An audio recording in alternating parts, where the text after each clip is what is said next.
Bienvenido a Ecos de la Historia, un podcast de historia y geopolítica. A este podcast de referencia de Ecos de la Historia.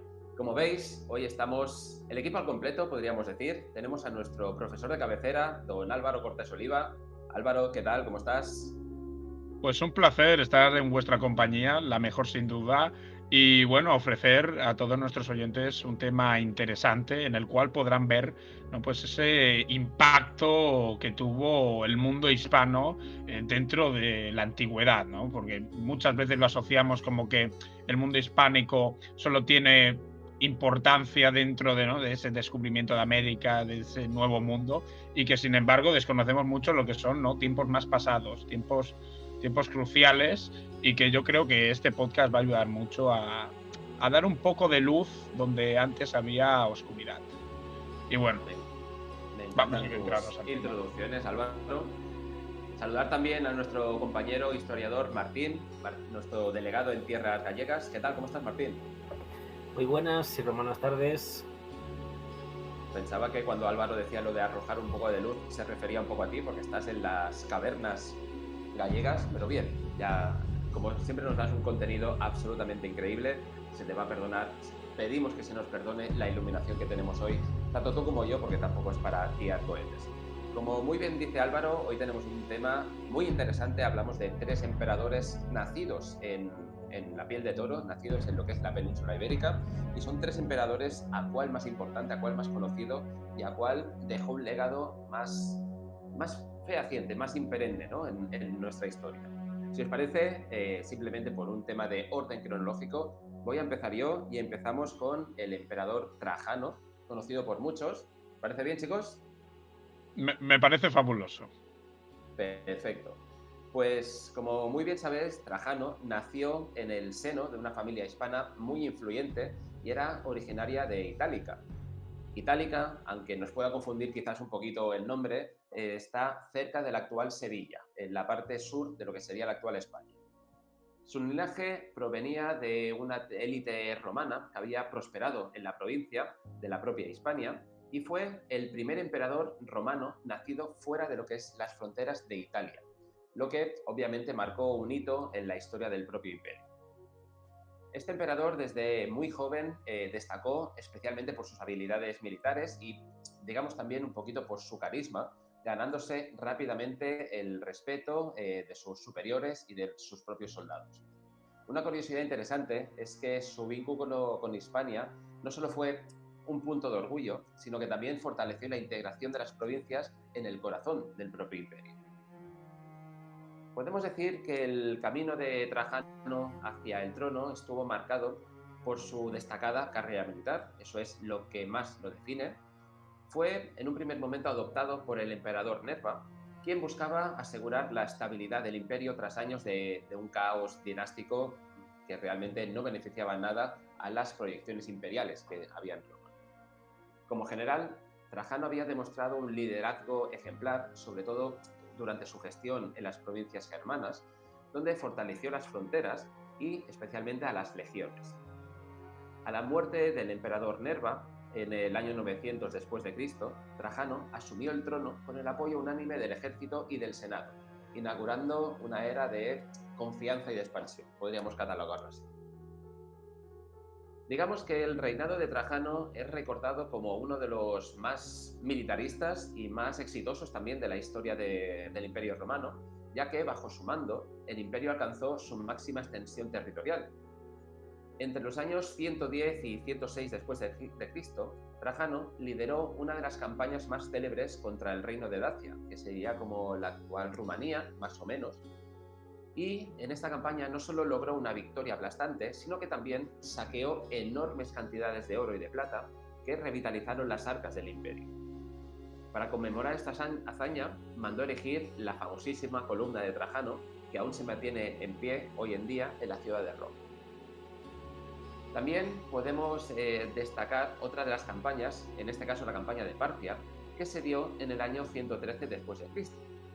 En esta, Trajano emprendió una audaz campaña contra el Imperio Parto, ese gran archienemigo tradicional del Imperio Romano, y logró conquistar territorios clave como lo que sería la actual Armenia o partes del territorio de Mesopotamia, llegando incluso a lo que es hoy en día el Golfo Pérsico, algo que ningún emperador había conseguido hasta ese momento. Además de ser un brillante estratega militar, Trajano fue un administrador, digamos que visionario, si lo queremos llamar así.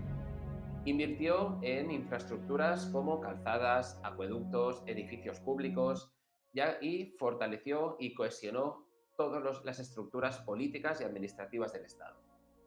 Por ejemplo, es muy conocido lo que es el Foro de Trajano, y es que es un impresionante complejo arquitectónico en la propia Roma y simboliza la grandeza de su reinado, y ya que en su centro estaba la ya mencionada columna de Trajano, que no solo glorificaba sus victorias, sino que también servía como una biblioteca visual de todas sus conquistas. Trajano fomentó una política inclusiva, otorgando más derechos a las provincias y promoviendo a la vez la integración cultural y económica de estas.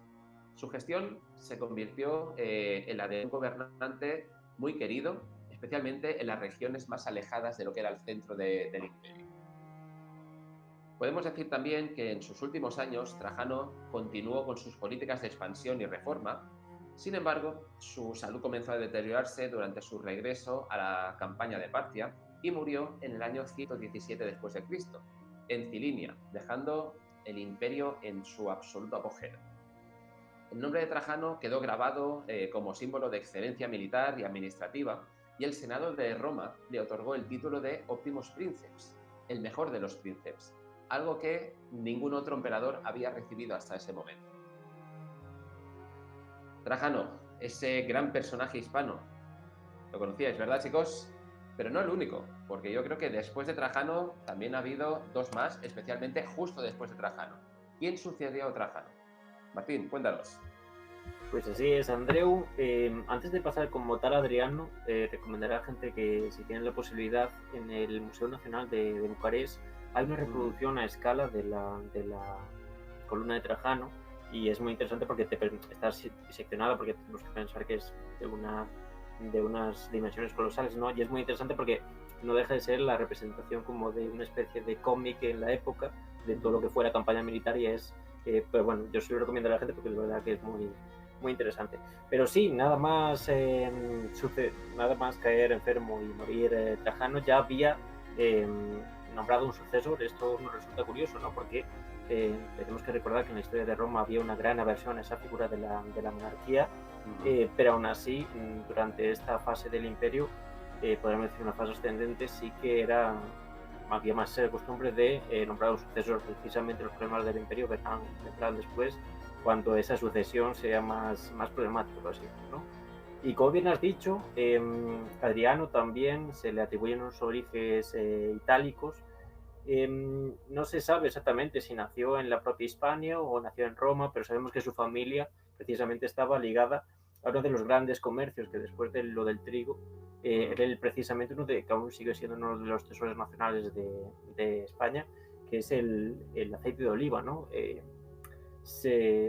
La familia de Adriano no es originalmente hispánica, sino es que es de ítalos, de romanos, que viajaron con los primeros escipiones, se establecieron y ahí empezaron a controlar todo este comercio, ¿no? Y todo eso fue progresando hasta crear casi un lobby que sería lo que respaldaría a estos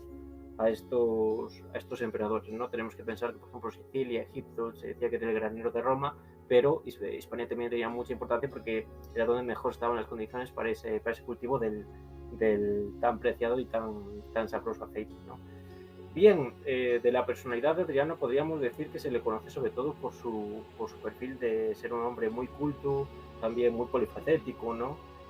Pero además se le conoce por tener un carácter, bueno, ciertamente difícil, aunque para el carácter difícil lo remito a la gente a escuchar el programa de los emperadores locos, que yo creo que ahí ya tendrán ejemplos sobrados de gente que se le va un poco de las manos eso del carácter, ¿no?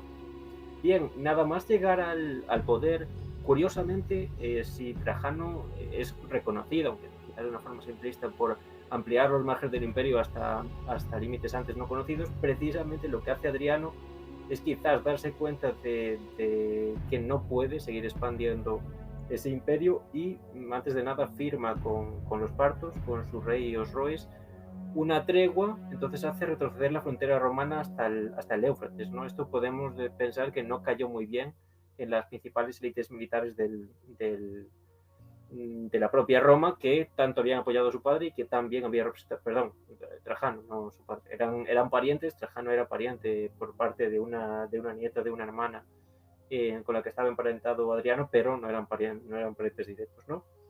Y más allá de eso también se conoce la famosa frontera adriana en Britania, en las Islas Británicas, ese gran muro adriano que, por así decirlo, es un poco, durante la época se vio como ese símbolo entre la frontera entre la barbarie y la civilización, ¿no? Representada por esa gran construcción que aún se mantiene parcialmente hoy día, ¿no?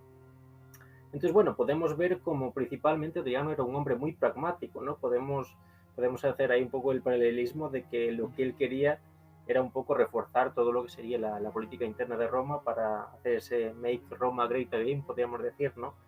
Y para esto llevó a cabo una curiosa amnistía fiscal. La cuestión del endeudamiento, la inflación y demás era algo que era un problema acuciante en esta época en Roma, y precisamente Trajano quiso solventar estos problemas con todo el tema de la expansión territorial, pero Adriano se pensó que tal vez la alternativa, pues eso, era una serie de reformas fiscales, una serie de reformas más al interior que un intento de expansión continua del imperio, ¿no?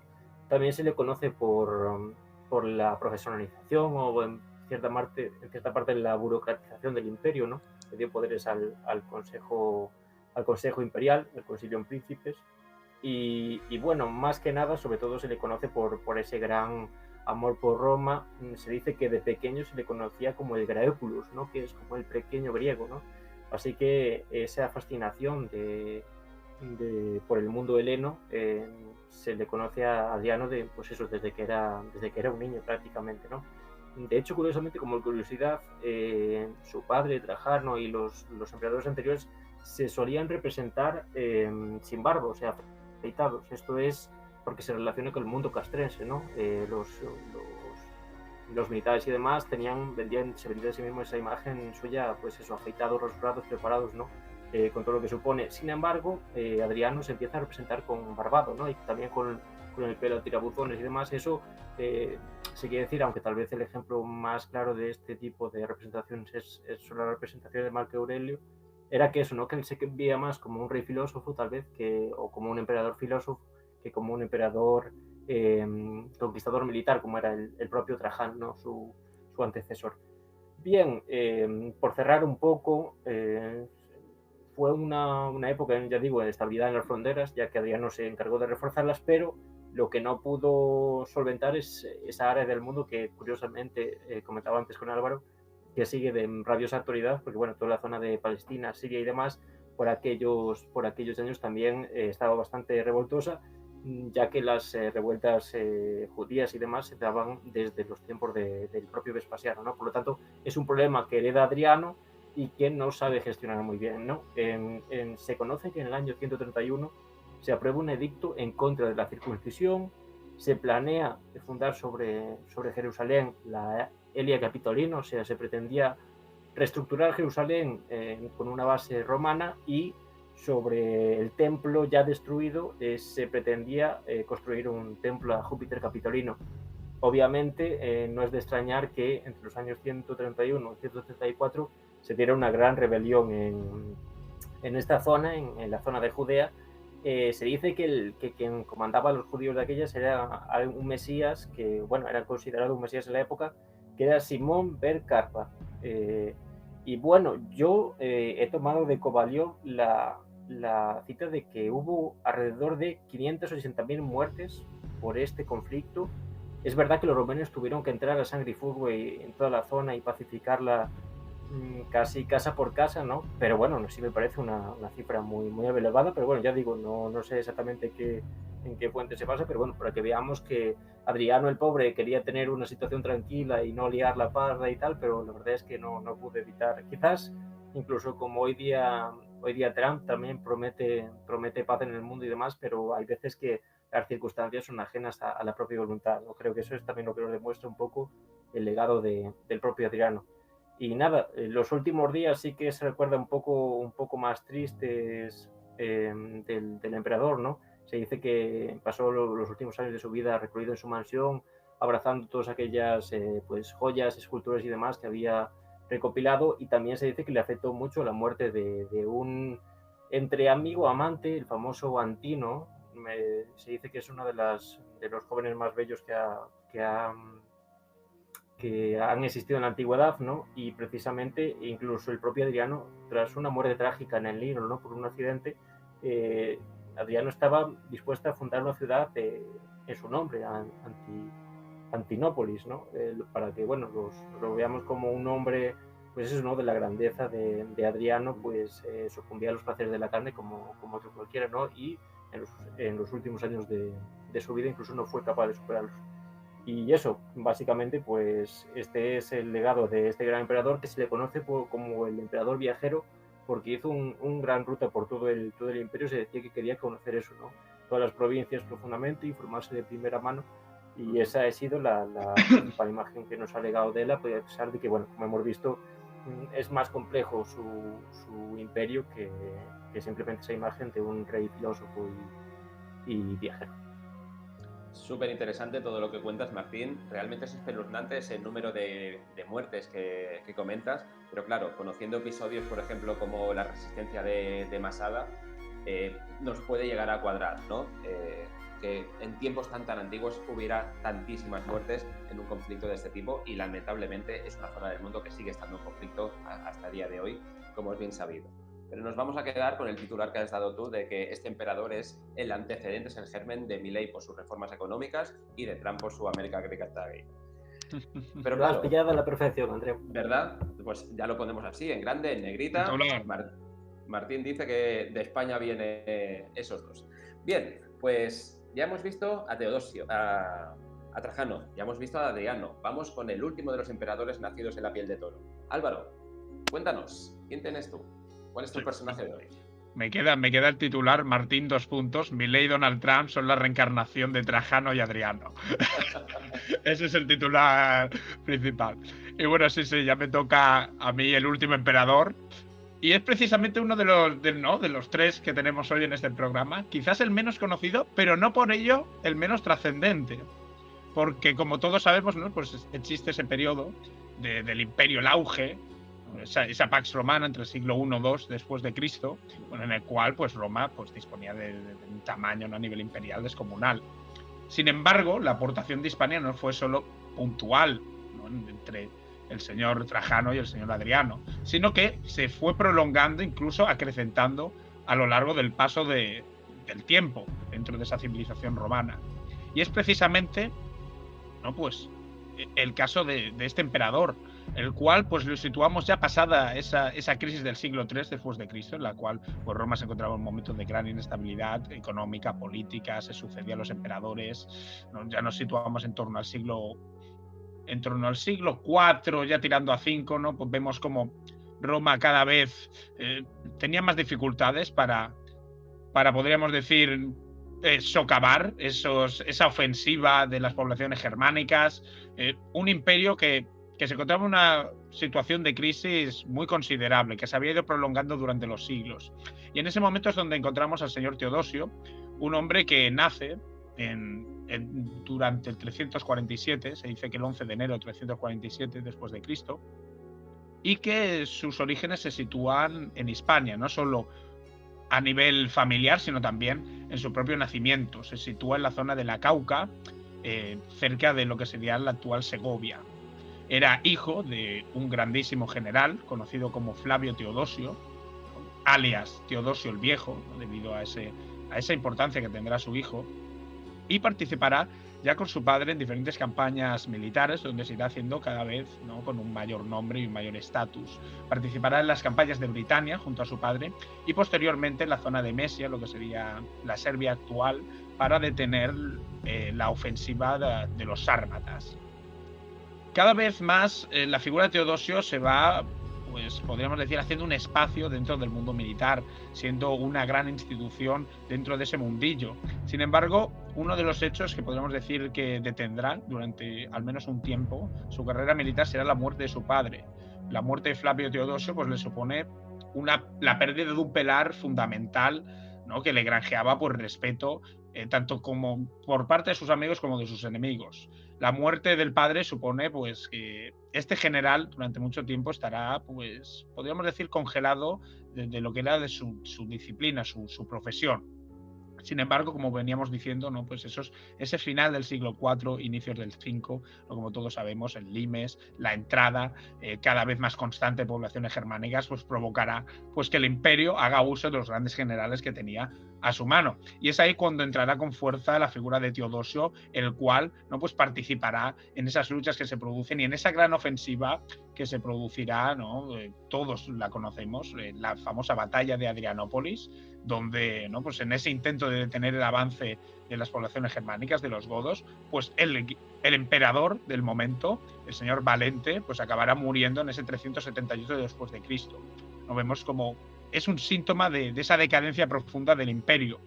En ese momento de gran inestabilidad, pues es precisamente cuando, ¿no?, los grandes militares, las figuras bélicas de las que disponía aún el imperio, es cuando, ¿no?, pues se encuentran en su auge, se establecen como los grandes pilares en la defensa de, como bien decía antes Martín, ¿no?, entre ese mundo civilizado y esa barbarie, ¿no?, que simbolizaba las poblaciones germánicas. Es precisamente aprovechando, ¿no?, ese momento de inestabilidad, de hueco en el espacio político, cuando Teodosio pues se establece como el Augusto, el emperador de la parte oriental, ¿no? Recordemos que durante esos años, esas décadas, se había estado estableciendo una división del imperio, ¿no?, entre la parte oriental y la parte occidental. Pues en un primer momento se establecerá Teodosio en la parte oriental. Sin embargo, pues en un momento de grandes peleas intestinas, ¿no?, en ese aparato político, pues muy pronto se producirá el choque entre el emperador oriental, que era el señor Teodosio, ¿no?, que se había visto pues agrupado debido a la inestabilidad político-militar, contra pues la figura que gobernaba, ¿no?, el soberano, el Augusto, que gobernaba en aquellos momentos toda la parte occidental, ¿no?, el cual era pues un hombre que tenía un grandísimo nombre. De hecho, lo estaba mirando antes y decía, joder, qué nombre más interesante para ponerle, ¿no?, a una futura descendencia. Veía Magno Máximo, me parece un nombre espectacular.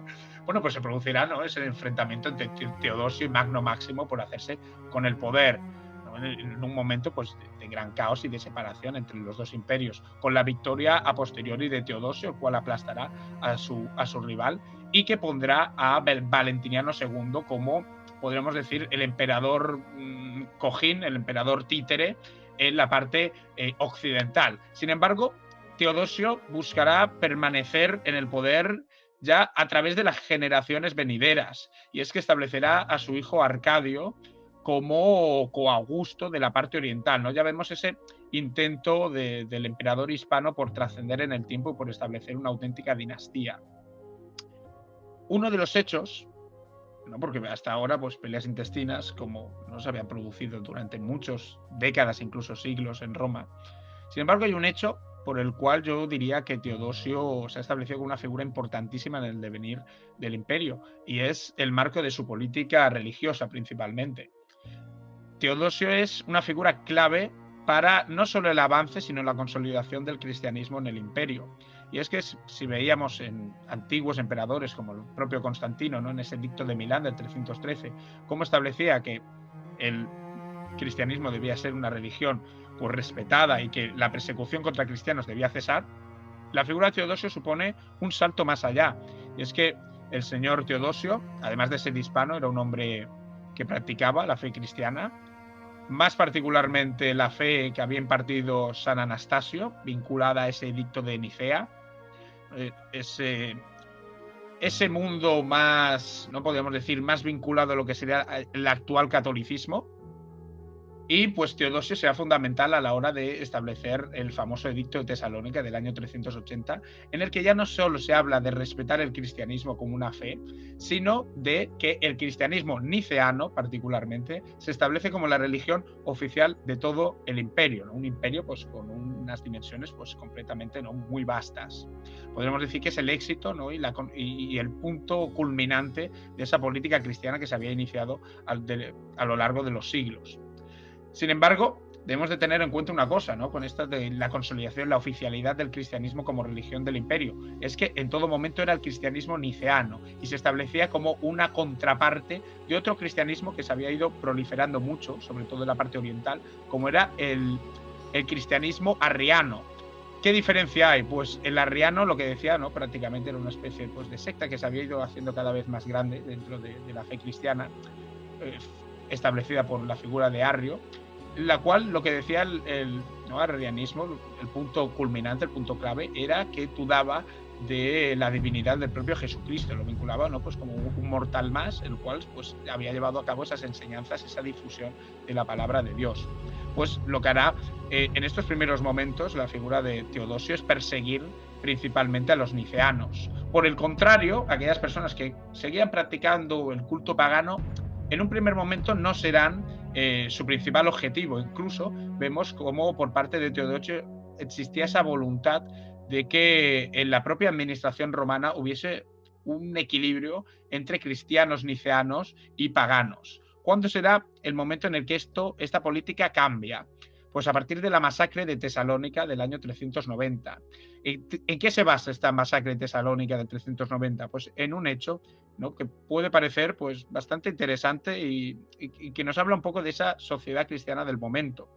Y es que uno de los hombres, de las figuras de máxima confianza por aquellos momentos de Teodosio, el señor Butérico, que era el Magister Militum, una figura, ¿no?, pues que ejercía la gobernanza en el territorio romano, principalmente en aquellos momentos en la ciudad de Roma, lo que hará es encarcelar a un corredor del circo, ¿no?, por prácticas homosexuales. Lo encarcela, ¿no?, incluso pues podemos decir cómo lo castiga, ¿no?, por lo que se consideraba pues una actitud desviada en aquellos momentos. La población romana este hecho no lo verá con buenos ojos y acabará asesinando a Butérico, ¿no? Pues algo que enseña, ¿no?, pues como que a veces el pueblo era más, podemos decir, ¿no?, estaba más a favor de las libertades individuales que el propio poder político. Se produce ese asesinato del señor Butérico y claro, Teodosio, ¿no?, que era un hombre que ya estaba era un experto en guerrear, en que corriera la sangre, pues se vengará de esa población romana, estableciendo un circo en el cual dará paso a mucha plebe que había participado, ¿no?, y que había llevado a cabo esa crítica contra Butérico y también, por ende, contra el propio Teodosio, y llevará a cabo la matanza en ese circo de 7.000 personas. 7.000 personas serán asesinadas, provocando pues la rabia del propio, ¿no?, de la propia Iglesia católica niceana. El propio San Ambrosio excomulga a Teodosio, ¿no? Dice que, bueno, pues los actos que había cometido eran impropios de una persona cristiana. ¿Y eso qué es lo que provoca? Pues provoca que si Teodosio se había mantenido un poco, podríamos decir, outsider, ¿no?, un poco al margen de lo que sería la iglesia cristiana, pues en estos momentos pasará más por su halo. ¿Y en qué se notará esto? Pues en ese intento de volver a ser, ¿no?, eliminar la excomulgación, lo que hará es una política más encarnizada contra los paganos, llevando a cabo pues una persecución bastante radical de aquellos que practicaban estas prácticas. Pues lo que vemos como la iglesia cristiana ya a partir del edicto de Tesalónica se hace fuerte, pero a partir de estos hechos pues cada vez no tiene una mayor trascendencia, ya no solo en el contexto social sino también político de la Roma de aquellos momentos. Se librarán otras guerras civiles durante la gobernanza del señor Teodosio, o confrontamientos con algunos líderes militares que intentarán, ¿no?, pues usurpar su poder, como tenemos el caso del usurpador Eugenio, que se rebeló en los territorios de la actual de la zona de Galia, la actual Francia, y del norte de África. Teodosio aplastará esos intentos, ¿no?, de rebelarse. Y otro de los hechos el cual me gustaría remarcar de la figura de Teodosio es que, aparte, ¿no?, de esa trascendencia en lo que sea la fe en el contexto del imperio, también llevará a cabo la división del imperio entre sus dos hijos, la división definitiva del imperio, ya que en el año 395, ya vísperas de su muerte, dividirá el imperio en la parte oriental para su hijo Arcadio y la parte occidental para su hijo Honorio. Honorio, ¿no?, que heredaba una parte occidental que duraría tan solo 80 años después de ese acto de división, y un Arcadio, ¿no?, que heredaría un territorio que sin embargo se extendería, ¿no?, a lo largo de los años, cayendo el año 1453 por parte de esa ofensiva otomana. Pues vemos una gran disparidad en lo que sería tema cronológico. No sé si tenéis alguna cosa más que comentar sobre el tema de Teodosio o No, la verdad es que es súper interesante lo que comentas, nos hemos quedado annubilados con esa explicación y sobre todo por esa importancia, ¿no?, que tuvo después a nivel histórico por todos los hechos, especialmente religiosos y las connotaciones que tuvieron sus propios actos, que digamos que han perdurado incluso hasta el día de hoy. La verdad es que creo que ha sido súper interesante, como bien digo. Teodosio siempre deja un nubilado a todo el mundo, Andreu, no te sientas extraño. No, y sobre todo porque digamos que es el último gran emperador. Después ya empieza la decadencia obvia, sobre todo por los 80 años que tardaron, los pocos años que tardaron en caer en la parte occidental. Y después, bueno, digamos que yo soy de los defensores de que sí, el Imperio Romano de Oriente es Imperio Romano, pero ya es otra cosa, ya es diferente. Es otra cosa, hay una herencia helénica muy considerable. Eso es un debate, eso es el debate dentro del mundo romano. Podemos considerar, claro, por esa regla de tres, Rusia es la heredera de Bizancio. Ahí ya es estirar mucho el chicle, ¿no? Se hace llamar la tercera Roma. O sea, por ejemplo. Mira, qué bien. Después de una conversación interesante entre colegas, sale un posible nuevo podcast. Así que si queréis hablar sobre el tema, tenéis que ponerlo en los comentarios, ya lo sabéis. Pues muchísimas gracias a los dos, muchísimas gracias Martín por tu gran aportación, muchísimas gracias Álvaro, y creo que nos ha quedado algo bastante redondo. Si queréis despediros de nuestra audiencia. Para lo accidentado que se presentaba este podcast, yo creo que al final lo hemos salvado bastante bien. Pues sí, la verdad es que sí. Lo hemos salvado bien. Y bueno, como decía Andreu, para futuros podcasts, tema de romano, no voy a hacer ninguna rima, pues denle like, comentarios y suscripción. Y siempre es un placer. Siempre es un placer. Lo hacemos por vosotros, así que decirnos qué podemos hacer por vosotros. Un saludo a todos y nos vemos en la próxima. Adiós.